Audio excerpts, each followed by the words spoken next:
Hello, everybody. Welcome back to the Soul Agent podcast. I am so honored to have our guest on today. Her name is Katherine Skaggs. She is a renowned author, healer, teacher.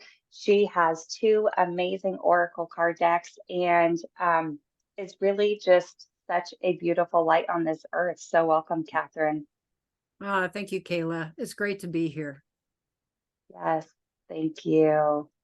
Well, Katherine, why don't you start by giving us your own version of your introduction? You've done so many amazing works in this world. You have your book out, you have your card decks out, and we were talking before, one of your cards just won an award. So I would love for you to just share with our listeners your own introduction, please.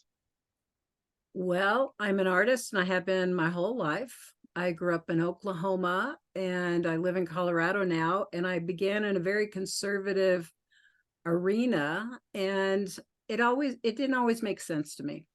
And so I was a seeker from an early age, but a lot of it was because I was in suffering, to tell you the truth. And in my 20s, I started to find some metaphysical teachings, and that made a whole lot more sense as outside the box as it was from my life growing up. And so I started to move into dream interpretation and metaphysics and spiritual teachings that ultimately wove into some shamanic practices I began in 2007 and have continued upon and teach now. And it's been a grand adventure of waking up, as I like to say, of learning to be in greater harmony just with myself and the universe as it is, and to understand the deeper soul's journey through personal transformation. That's always been the path. And then to turn around and share that with another to make the world a better place, hopefully. Found out I was a teacher early on, and I kind of ran screaming when I had to start teaching, when my teacher said, "It's your turn." And I'm like, oh no. But it's the greatest gift I found along the path, is to be able to show up and to see another person and see their soul. Back in the, I'll just throw in a little tidbit back. Once I began my spiritual journey and metaphysics, with the meditations and the spiritual practices that were given, my intuition started to open up.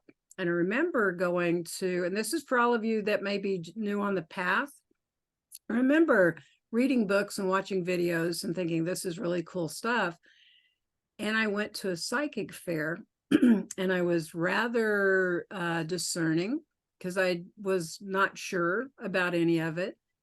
And it was kind of cool because during the day they gave free talks on what metaphysics is, dream interpretation, past lives, all that type of stuff, Lemuria. And I was very interested. So I kept going to these free talks.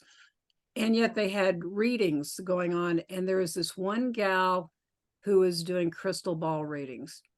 And I thought, that sounds interesting. This was in the 80s and it cost like $25 back then, which is a lot of money to me way back when. And Right. so I signed up, but I kept getting pushed to the end of the day. And oh, yes, I was hungover from partying the night before. That's kind of a funny thing to talk about.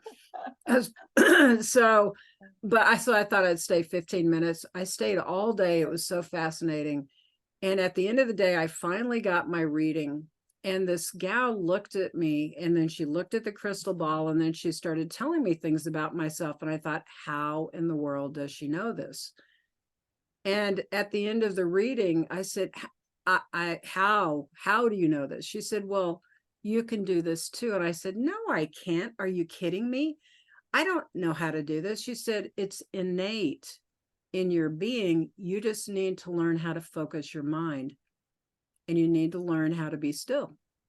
And I said, oh, well, she said, you need to get in classes. I said, I'm too busy. But by the end of that day, I had signed up for classes, which I always said I was doing so with my arm twisted. And she says, you didn't get your arm twisted. And she's become a very good friend of mine for many years now. Oh, So wow. that began my journey. And I was working in a corporate type job at the time after graduating from art school and not knowing what to do with any of it.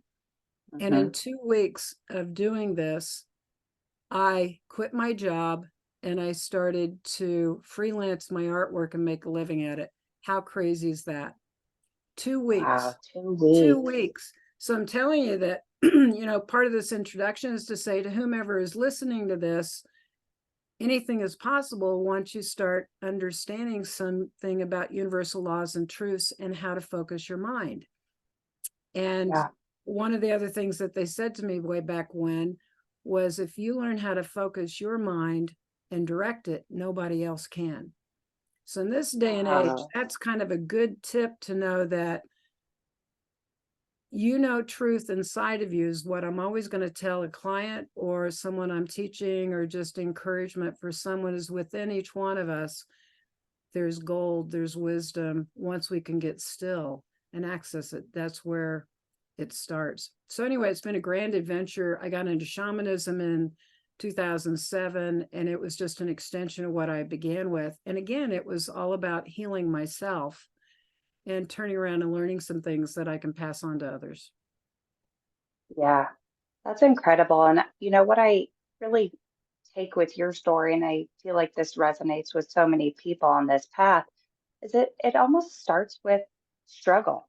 It starts with this struggle from within, whether there's external factors, it's almost this stirring within that you can feel it. And that's where the curiosity starts to come from. And you start to explore these different realms and go, okay, is this really what life is all about?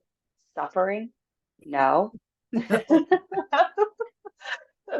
And then it leads you down the path that you're meant to go on. And I love that you talk about how really within all of us is almost what we're seeking. I absolutely. like to look at that connection with our soul as, we have all the answers within us.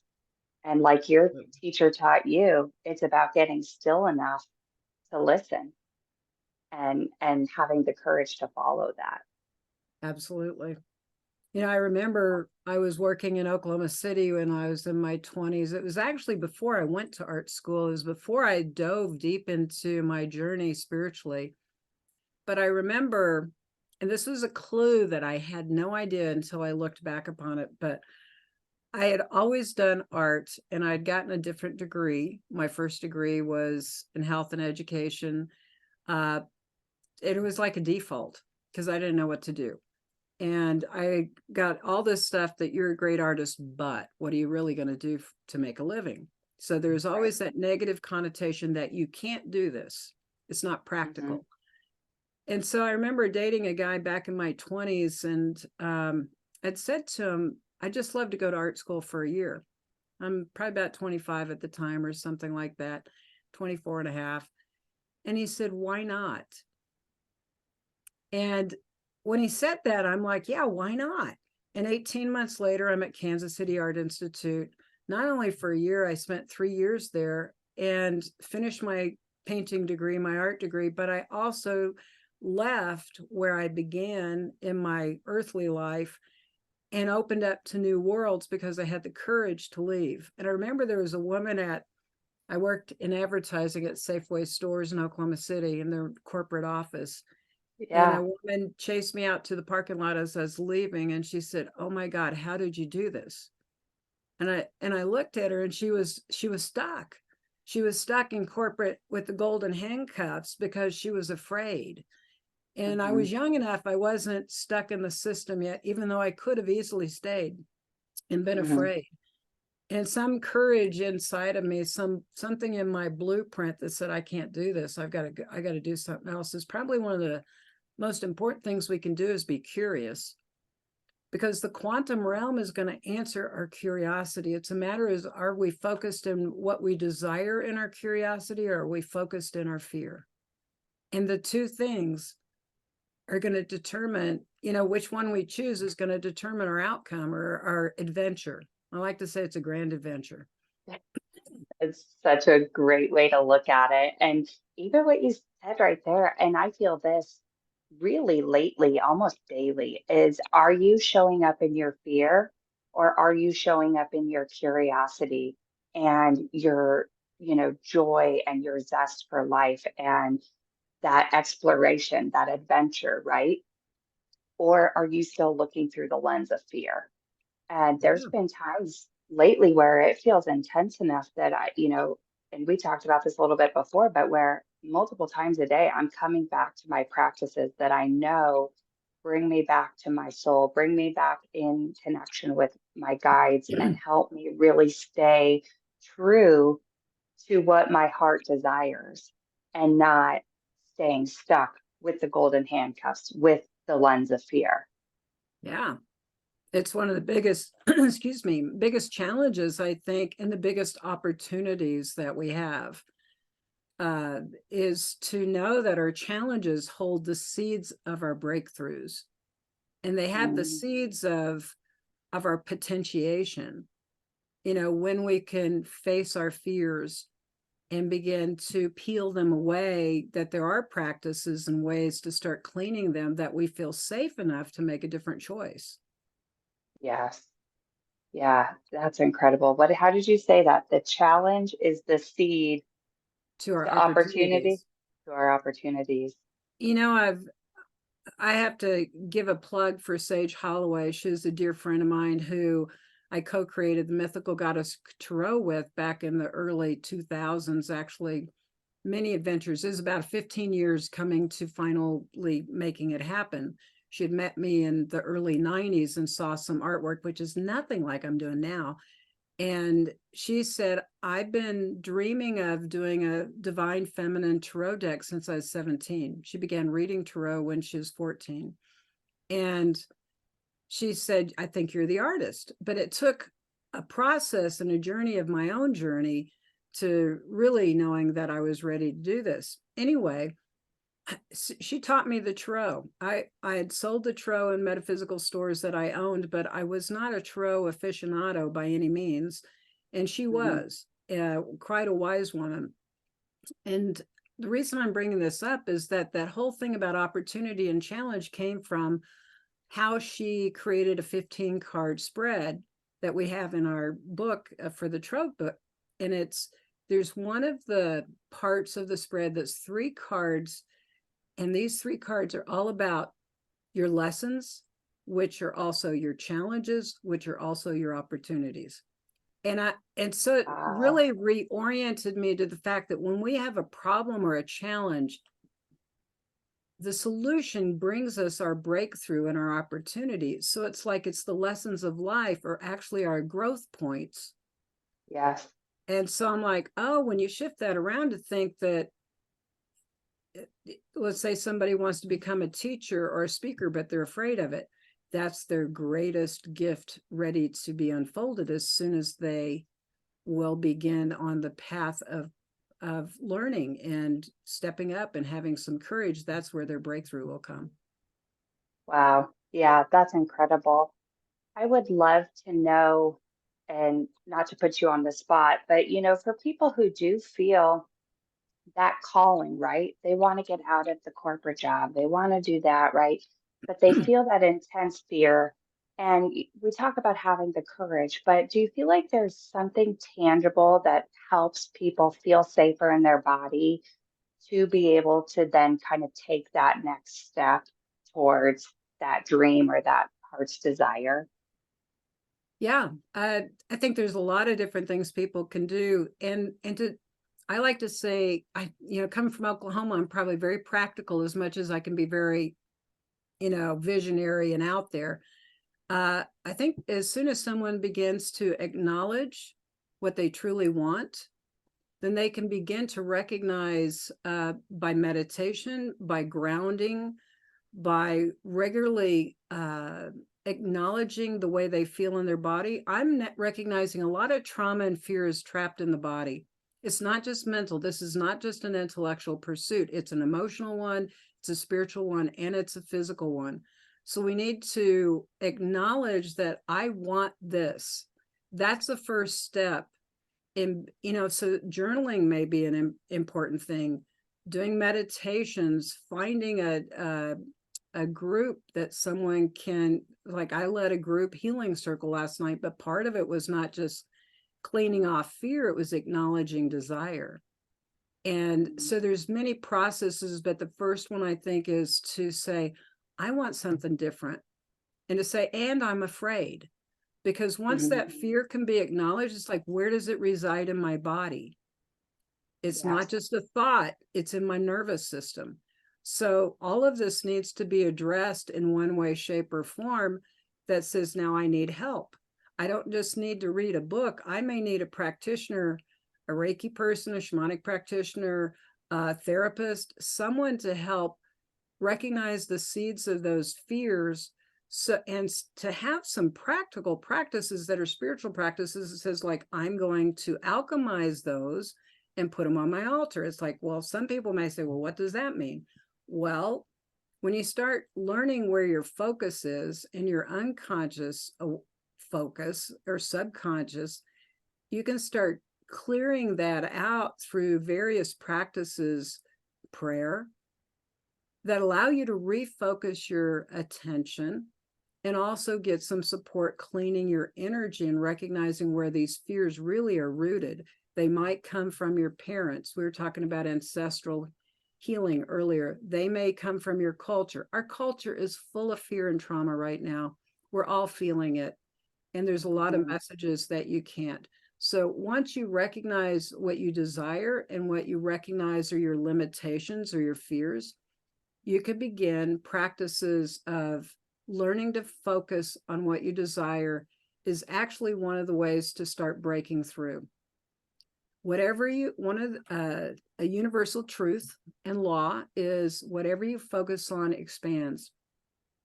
So if you're stuck in fear, Mhm. there are some practices to start purging the fear, or learning to meditate or learning to do some concentration exercises can help you recognize when it's mindfulness exercises, basically recognizing Right. when you're going down a negative line of thinking. These are all beginning places to overcome old habits, old fears. And sometimes we need help. That's why finding good spiritual teachers or practitioners can support you becoming empowered. And that's what this is ultimately about: unwinding the patterns, unwinding the thought forms, and also getting the support that you feel safe and grounded in your body. Because if it's stuck in our somatic system and our nervous system, it's going to be a limitation. It's going to be difficult for us. You can't think your way out of it. You can begin Right. by looking at your thinking. What do they say? Stinking thinking. That you can, when Yeah, once you recognize it, you can go, okay, now what? And then your exactly. resources will start to appear. That's the other thing I want to mention. As you refocus and get curious about what is it like to change from Mhm. what I don't want to do to what I do want to do, the universe will answer you and begin to show you options. The Yeah, quantum field will answer what it's, we'll bring it into quantum physics and not just metaphysics. They're the I same. know. Yeah. So it's like scientists Yeah. have proved that whatever we're curious about will begin to appear before us. That's why recognizing fear, when that's driving our curiosity, like, oh my God, how bad is it going to get? Am I going to lose my house? It's like, well, Right. you're going to get all the scary stuff in front of you when you do that. But it's like, when you go, wonder what it's like if things get easier and that my Yeah. life is born out of love instead of fear. Being Yeah. able to even have that as a mantra daily when you get up, you're going to start being more childlike and be curious about the good stuff. Absolutely. Yeah. No, thank you for sharing that because I do think for a lot of people, and like you said, especially right now, they get overwhelmed with the intensity. They get overwhelmed with the feelings. And it's reminding everybody that there's a lot of practical tools and there's a lot of amazing practitioners out there that can help you move through this because life is meant to be joy. Life is meant to be a grand adventure, right? Yeah. And, um, I started the manifestation agency, kind of a sister company to the soul agent. And when I was thinking about this vision for it, really what came to mind was how good can it get? And I try to think about that every single day. How good can it get, right? And like you said, let that be the focus instead of feeding the fear, beating the trauma. How good can it get? And of course, you're going to have those moments where things come up that you need to work through that, and quite frankly, you need support through because Absolutely. sometimes there are moments where it feels like I'm having a hard time really tuning into what this is that I need to move through. What is this that I need to clear? And having someone like you, and there's a lot of practitioners, but you're phenomenal at that. And being able to clear it, help people see where it's at, and get them moving forward with, I feel like I could see like a clear, like the film is gone, right? Yeah, because as we clear some of these energies, the way I work is I always want to be a hollow bone or a vessel of light for someone to remember who they are and to get to that place where they're safe enough that they can feel into their possibility. That's one of the biggest things I think of leaping from one old place, old way of being into a new one is we need to be safe. We need to have a safe container. We need to learn what that even looks like. How do we have good boundaries? How do we create a container of harmony that allows us to be practical and yet have incredible vision for new life? Mm. And when clients come and say, well, should I change my job? I'm like, I don't know. That's inside of you, but I can read your field and I can support you in finding spiritual and practical ways. Because if someone's not safe and they jump off the cliff, they may not have their wings unfolded to fly. And we want someone to be able to fly. And what was I going to say? Actually, there was something else about that, about clearing the fear. you know, Mm. your body knows the yes and the no of things, as well as your energy field. And so, cleaning out the fear gets you to where you start feeling the harmony, and then you can take your next step and trust yourself. I had a car accident a couple of years ago. I want to bring this up with what you were saying. And this is about 5 years ago, and I had a concussion, and it really whacked my life. I kept on living my life, and I have a ton of tools. I've got a big toolbox from 35 years of doing this work, at least that much. And Right. I remember, needing help physically and getting support, but it whacked me somatically. It really upset my nervous system, and I had chronic pain come back and some fatigue, and I was working and not working, and it brought up a lot of fear, really base fear. Right. Yeah. And after a couple of years, I navigated it, but I realized I was living in PTSD. Even though Mm. I had been cleaning, I had a lot of helpers, a lot of good practitioners. But what was interesting is I started to realize that accident was just, the PTSD was not just from the physical accident of being hit in a car. It unleashed some trauma from earlier in my life that I thought I'd dealt with. It was kind of fascinating that it went to another layer of something that I thought had been cleared. So Wow. it is really like an onion skin being peeled away as we're through this evolutionary journey of spiritually waking up and being conscious creators in our world. That, anyone on the journey can have another experience that doesn't seem like a fun experience. So what Right. I realized was I was starting to project into my creating my world through the Hmm. lens of some of that trauma, even though I had a lot of help and I had a lot of toolbox. And I ended up needing to see a somatic therapist, meaning Yeah. she was helping my nervous system calm back down, that I could also bring in with my other practices. So sometimes we need to weave a team of practitioners together to do our personal practices, take personal responsibility, but also knowing when to ask for help. And Yeah. and maybe sometimes someone on your team may need to refer you to someone else that can help you unwind something. Right.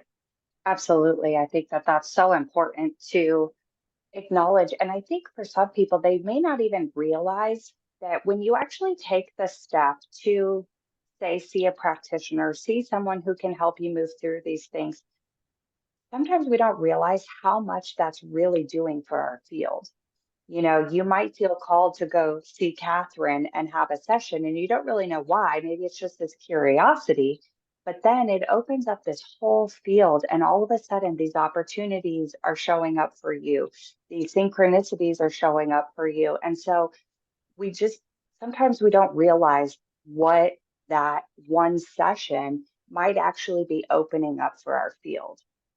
Yeah, And which I is, just want yeah. to, no, go ahead. Well, you make me think one of the teachings that I share oftentimes is that when a group gathers, or you just go to one practitioner, like what you're saying, I have a library in my energetic field, and it's being shared even if it's not spoken. Yep. So, like when we get together, our libraries and our guides, our helpers, the ethereal world, we're talking to each other. And so, everyone, I want to acknowledge that too. Everyone who watches this video, you're accessing a huge library, even if it doesn't come out of her mouth. It's in your field, just like what you're speaking to, which is phenomenal. Yeah, absolutely. And it reminds me, and for those who are watching on YouTube, if you're just listening in, you'll have to jump on YouTube and look at the video. But I have behind me, this is a spirit guide painting that Catherine did for me during, I think it was my first session with you. I think it was my first time meeting you. But what happened Oh, yeah. during that session was probably one of the biggest breakthroughs for me on this journey because I had had a moment. I don't remember if it was a couple days before or what, but I had like a very, what felt like one of the very first kind of vivid psychic moments. And I was just sitting in the parking lot of Costco, but it was like I had this, energy, and it was like this Henry. And I'm like, Henry, okay. And I could see this red, like circus tent. And I was kind of, just talking, feeling into it, and at first I thought maybe this was my grandfather who had passed. His name was Henry, but didn't quite feel like that energy. I wasn't sure. And so, I kind of just sat with it. And that's really all I had from it was kind of this Henry and this like red circus tent. And go on about my day, schedule a session with Catherine, and we're doing this spirit guide painting. And you start telling me about this Henry and this red circus tent. And my mind was just blown because it was that moment that gave me like validation that what is coming through is true and real. And how in the world would Catherine know, right? Um, and so we just never know when that moment is going to happen that truly empowers you to own your gifts and own your intuitive abilities or whatever, it is. Um, but this is just so special because that really was such a big moment where I was like, oh my gosh, I just can't believe that I just got this validation that what was coming through was actually coming through.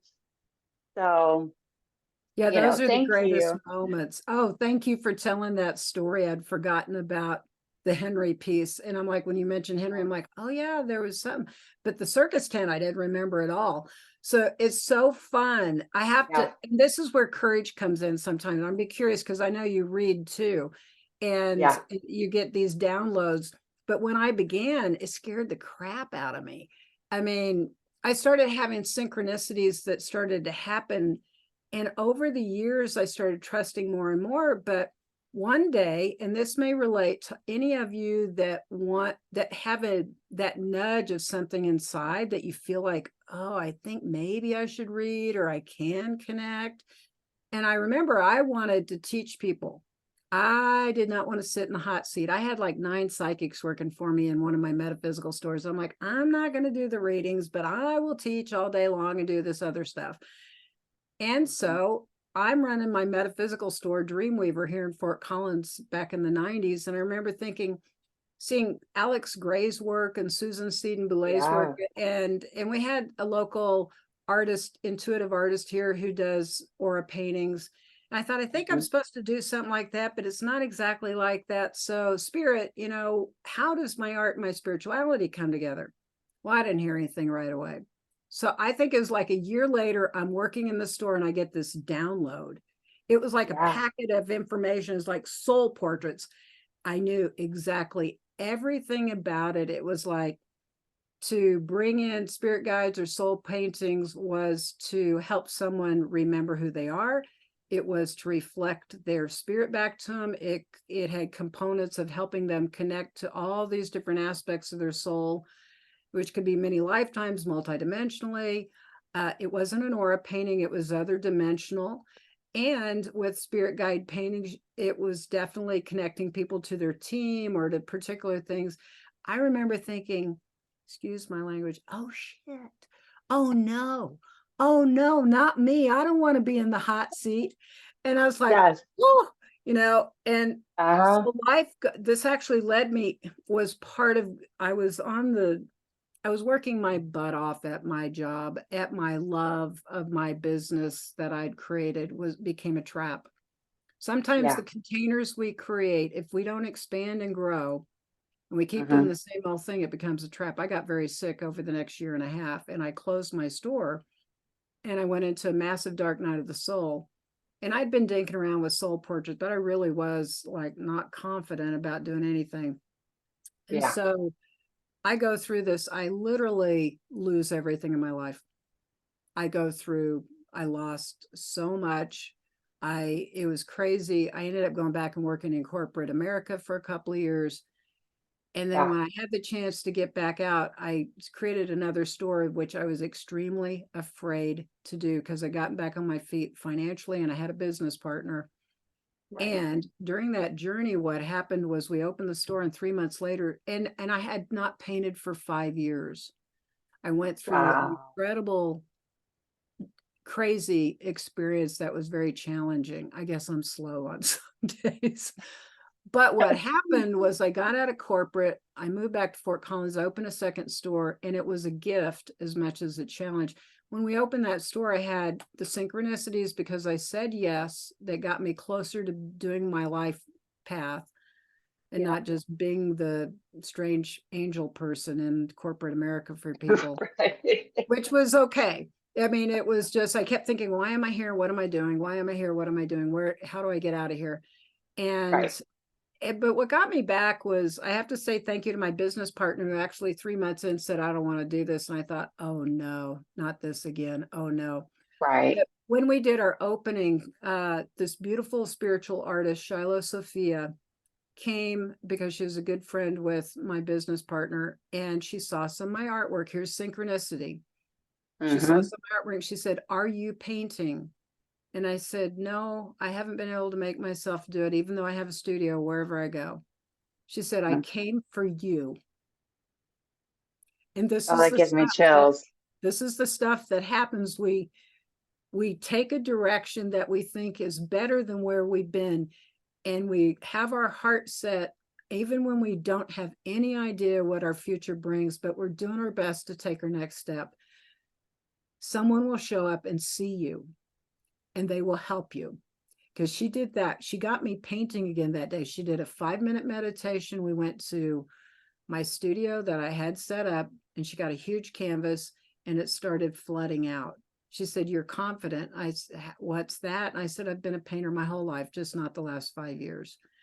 Right. So that unfolded, and I knew I had to come back and do soul portraits. It would not let me go. And I thought, okay, I'm listening this time. I don't want to get my butt kicked again because I Again. was stubborn and afraid.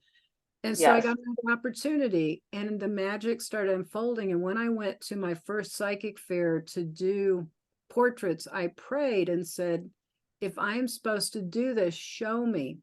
And that's where our prayers and our earnestness of heart is so important on this path, because we will be answered as we are committed to change and following our hearts best as possible. If we ask, it will be given. I guarantee you, you know that your story verifies that. And so in that prayers, I had a booth. It was outdoors, and I set my booth up, and I had help. So they set me away from my booth, and I had 5 people deep around me the whole 2 days of that weekend fair. Wow. And everyone who came, and I know you've probably experienced this, looked to me for their answers, looked to me as if I was the one who knew, looked to me as their angel to help them remember who they are. And I got home and I wrote a poem, and in that poem was called God's Whispers. And I realized that everyone who looked to me as their angel was my angel. Yeah. That every client I've ever had helped as much as I've helped them. They've helped me know who I am. And that's the gift of having the courage to give what you have to give. I swear it's true. What you give is what you Mhm. get.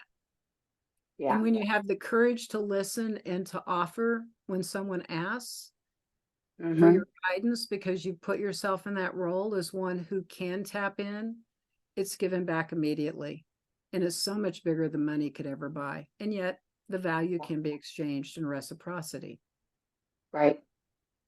Yeah. It's incredible how, I keep getting like the vision of the mirror, right? And it's like you see other people doing that thing, maybe, right? Or taking that step. But really, I feel like all that's doing is showing you what you can do too, and what what is also meant for you. And I'll never forget when someone, I don't even remember who uh, mentioned this, but it stuck with me. And it was like, anytime you start to feel jealous, like look at that and say, but that's because I can have it too. That's because it's in me too, right? Right. And being able to see through that lens of we're all helping each other down the path, and whatever you see that tugs on your heart, well, that's just because it's meant for you too. That's right. That's right. You Yeah. recognize something in another person, you bet. So there's a Yeah. saying that I heard many years ago, um, and it's a Mayan saying, and I'll probably not get the whole thing right, but what I remember about it is called In Lakesh, and it Okay. means you are another me, I am another you. And that's Mhm. perfect reflection of what you just said, is that, you know, within each one of us is this magnificent spark of light. And yes, we're unique, but we recognize things in others about ourselves. And it's usually a poke to say, remember who you are and to be who Yeah. you are. Be authentic, be Right. humble, but be big. Yeah. Yeah. Be big. Well, I know we had talked a little bit earlier, and I'd love to touch on it for everybody about, you were seeing this theme kind of going on right now, and having a lot of sessions for soul retrieval. And because, we're the soul agent and we're all about the soul here, I'd love to talk to you about kind of what you're seeing right now for everybody, and that theme specifically. So soul retrieval is what is soul retrieval and why is that a theme? And so before I talk about soul retrieval, I'm going to talk about soul loss and trauma. And our world is full of trauma right now. If you watch the news, you're traumatized because of the trauma they're reporting on in the world. And there's a lot of good in the world, but we're very skewed toward looking at the horrible things right now. And not that we shouldn't attend to them, because we should, but it's often sensationalized and it may trigger us even to further trauma energetically or emotionally that we take in. But trauma is fright, fear, and trauma. Let's talk about a little kid. Little kid falls down, has a big owie. Their soul, literally, this is a mechanism of the soul. I want you to imagine this is not a bad thing unless it's unattended to. So a little kid, or like your daughter, just went through a surgery. So Hmm. most likely what happened in either scenario is that at some point, because the discomfort and the experience of not feeling good in the body, literally, let alone the Hmm. emotional or mental piece of it, the soul will draw out of the body so they do not have to experience all the horrible, not fun accident or surgery or whatever, but it's by design, literally. However, it's not by design that it stays that way. Let's say that kid falls down or you got your daughter out of surgery. What do? You go wrap them up. You say, okay, honey, come here. And you begin to comfort them and you begin to clear the shock out and you begin to make them feel safe again. Well, if they've gone through that trauma and you immediately pull them in, the shock starts to go away, the comfort of the body's there, and the soul says, oh, I'm okay now. And they go, whoop, right back in the body, and they're present for their life. However, how often have we had a car accident, a boo-boo, an emotional, harsh word, a scary person, a you cannot do that spoken to you, where someone is mean to you and the soul is sensitive and it's not safe in your home because there's conflict, parents fighting, culture fighting, school bullies. That soul says, I'm not here. I can't do this. It's too much. So we have depression. Here's some symptoms of soul loss. We have depression. We have sadness, a grief that's unattended to, start to have health issues, etc., etc., etc. Don't want to go to work, don't want to go to school. It's not fun. Anti-socialization, all kinds of things that became to a deconstruction of the emotional body, the mental body, and ultimately the physical body starts to take on the symptomology. And the soul says, until you listen to me and my innocence and my purity and create a safe place for me, I don't want to be there. Not completely, even though my body is still running around. This is the zombie age. And so this has come up. And I think my experience so far with my clients and people that I've been working with is that it's not just this life, that it can also be passed down through ancestral lines. It can also be passed on through cultural experiences, and a soul may come in from another life of not having resolved a trauma or a situation. They may not have gotten to the place of resolution. And so they may come in needing to have an experience where they get to have a healing and feel more like themselves.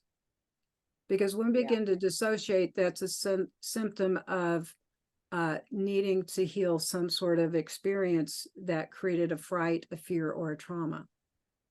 And if somebody has struggled most of their life with depression, you think, well, my life wasn't bad, then most likely it's a soul lineage thing, either on another lifetime or on a DNA lineage that's been passed through.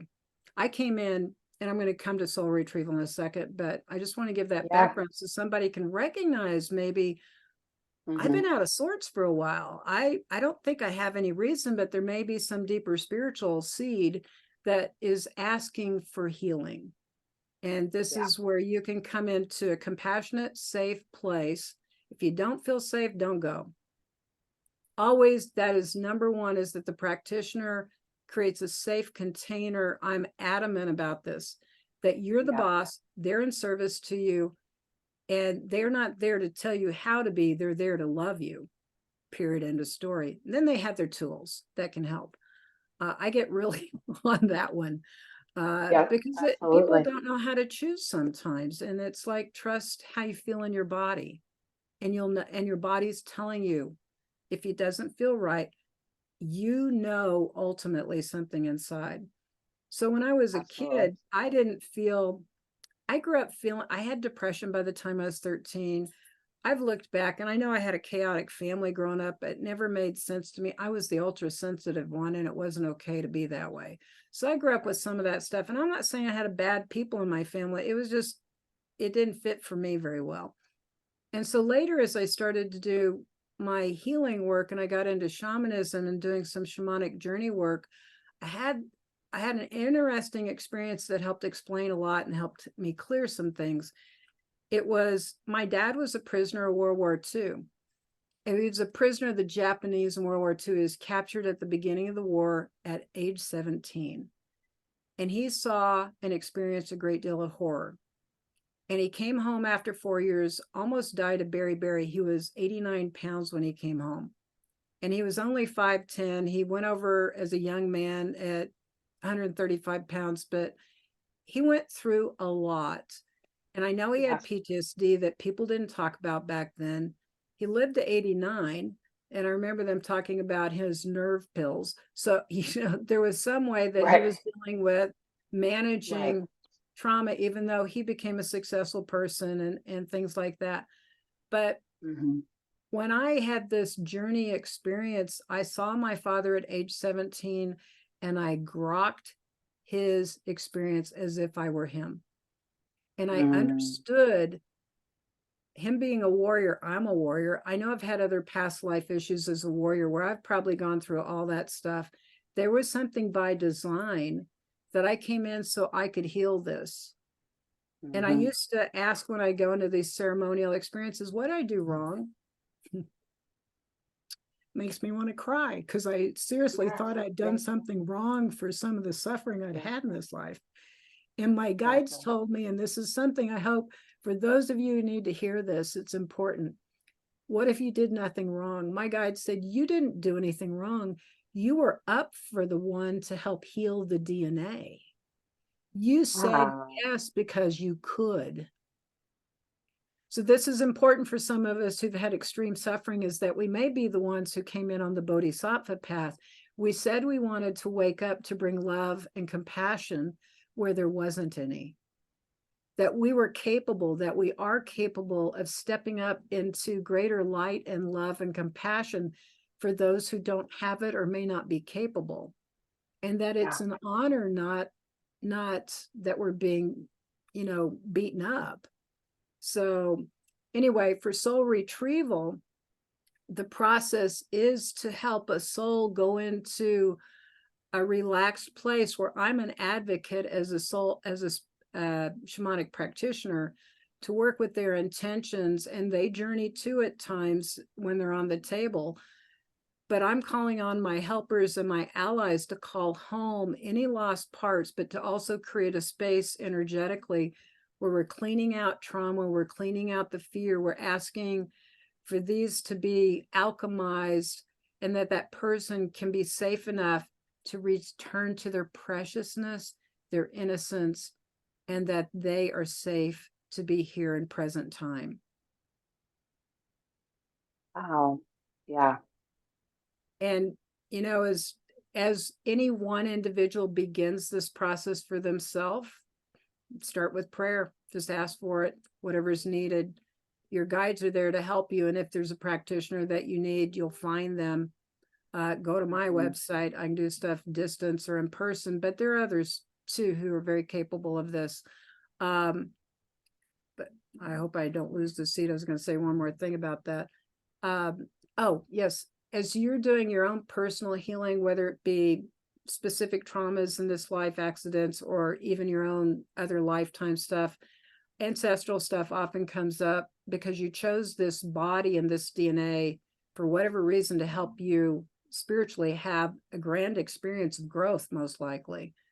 And that when you begin to heal energetically, it heals your DNA forward and backward through time. So if you have children, whatever you're doing to heal yourself, you don't fix your children, you change yourself, and that shifts the energy between you and your DNA and those children and in the quantum field. The same thing happens, is that this is a healing through the multiverse. It's a healing through time and space. We experience linear time as humans. Our souls experience time differently. There is no time when you get outside of these time constructs as humans. It's a very different experience. So this begins to heal you in other lifetimes. It begins to heal your ancestors in their lifetimes. How about that? How cool is that? Yeah. I mean, that's an incredible story that you shared. And also, it brings me to tears, thinking about, my kids and, my family and our generations. And I was actually in ceremony, it was a couple of weeks ago, and everyone was really kind of lighthearted. It really had a joyous nature.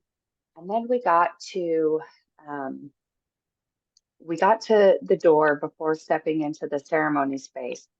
And I really just fell apart. I mean, I was just bawling. and feeling really intense emotions. And while I think there was stuff for me to move through, I had this really strong sense that it was very generational, that I was really doing a lot of work for generations past and future in that moment. And one of the stronger times that I've actually felt that. So I just thought that was really interesting that you've had that experience too with your clients right now, and kind of this theme that you're seeing. And again, validation, right? That, I'm in this moment and I'm going, yeah, I know what I'm working through right now is not just for me. Yeah, and the planetary energies are intense. I mean, it seems like every year, every moon or every lion's gate is like, oh, there's all this energy activating us. And I'm like, imagine as more and more light comes onto the planet, it's flushing out the darkest of darks. It's like pouring in water into a pool. And at first, what happens is that the dirt at the bottom of the pool comes up and it seems cloudy. But the more Yeah, you pour in, the more you pour in, the cleaner it gets. And I yeah, imagine yeah, that's what's happening on this planet. We're literally moving through some time space astrological influences that are bringing up the shadows, the injustices. I call it hmm the sins of the fathers. Imagine this: for thousands of years, we've had dominant male energies conquering and conquering and conquering people, conquering people, conquering people, conquering people. And right, ultimately, we think, well, we're not in that age anymore. I'm like, are you kidding me? You've got your one percenters at the top of the corporations, you got your slaves at the bottom. And I don't mean to be so dramatic, but we're out of balance. And right, this is a time of coming into new age, the Aquarian age, a time of different, that we have to atone for the sins of our fathers, meaning the old structures are falling and we're yeah, feeling it. And if there's unhealed parts of ourself and our ancestral lineage, any abuse of our families, men, women, whatever, those things we may feel and not have a clue what they are. So when you feel like you need some healing work or you got to have a better way of life you're seeking, spiritually speaking, you are shifting the harmonics of your physical and energetic field so that you can come into harmony, whatever you call it. It's all about coming back to harmony. yeah, And we are yeah, that intrinsically mind, body, connected. soul. hmm Yeah. Yeah. Yeah. Yeah, I love how you say that we're intrinsically connected because kind of like that. Was it the Mayan saying you said earlier? In Lakesh, yeah. Yeah. Yeah. You are And another me. I am another you. Yes. mhm, yeah, and we're all walking each other home. That's right. That's absolutely right. We need each other. Yeah. And with this world that's really gone through many years of politicians and other people wanting to separate us by our color, our gender, our sexuality, our money, our lack of money, our jobs. It's like, you know what? We're all want to be happy. We all need to realize that as we co-create and cooperate, there's so many more possibilities of how good it can get. And so we have to heal our biases, we have to heal our hurts Excuse me. so that we can learn how to love, honor, and respect one another, because that's the only way through. But we got to do it for ourselves so we can actually show up with others and do that. We start here. Exactly. Yeah. Yeah. Well, Catherine, you talked about community, you talked about getting support. I would love for people to know where they can find you, how they can connect with you. I have a website that's basically my name, if you can spell my name. So hopefully that'll be on the podcast. It's Katherine Skaggs, Katherine .com. And it's got all my services on there as well as my products, my books. They're also, so I've got Artist Shaman Healer Sage, which is a spiritual guidebook. And it brings in shamanism as well as many stories, 70 pieces of artwork. It's a beautiful book. but it's also one about working with the medicine wheel or different rituals and practices that you can make your own. I like to quote Starhawk. I don't know if you know who she is. She's an amazing author who's, I don't even know if she's still around. It's been so long since I've looked. I think she is. But she once quoted as saying, is like, we're going to do ceremony like our mothers and our grandmothers. We're going to make it up as we go. So, which I love that saying, I but love it. this gives you a foundation of many tried and true practices. It's on Amazon. It's on my website, katherineskaggs.com. It's also at satyamapublishing.com, my publisher, but also my tarot deck, Mythical Goddess Tarot, and Masters Light Wisdom Oracle, my new oracle to work with archangels and ascended masters. There's many different ways you can enter into working with the divine, and these all are practices and ways to help you open up your own ability to divine or to intuit. I also have classes, healing circles, drum making opportunities. I have a course in shamanism every year that starts in April.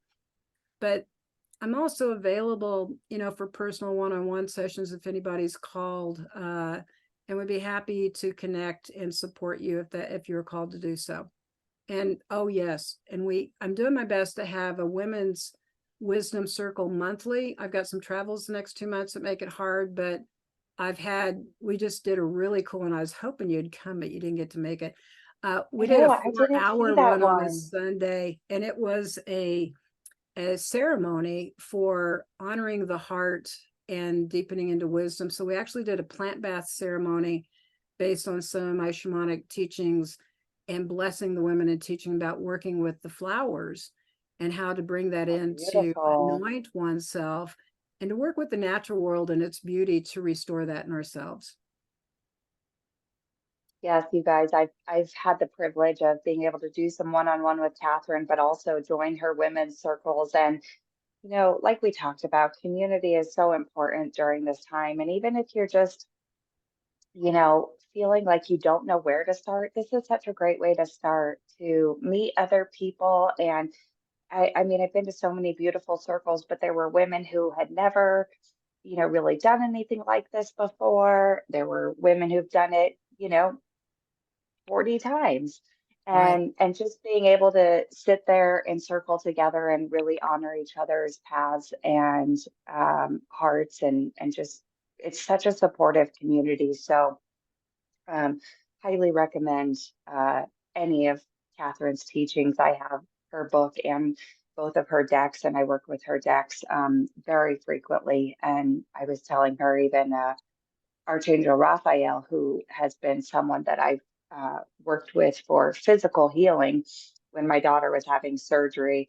It was like I knew exactly which card to grab and bring with us for my little altar in our bag that we brought to the surgery center. So, um, lots of beautiful tools to work with, and you really are such a blessing to all of Mm. us. And thank you for being here and sharing your wisdom and your energy. And we really, really appreciate you. Thank you, Kayla. I love you and appreciate you too. I'm Thank excited you.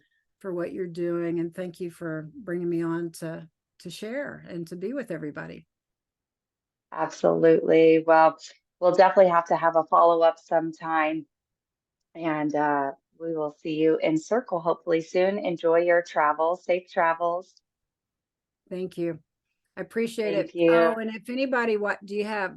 If there's an audience in Chicago or in Oh, Michigan, I'm headed that way. I'm headed to Michigan in August 2023. I know this could be around for a while, hopefully. And yes, in absolutely. September, these will be on my website too. I'll Okay. be in Chicagoland area working. So Well, that's thank you. exciting. Thank you. Yes, absolutely. Thanks, Katherine. We'll talk to you soon. Okay. Bye.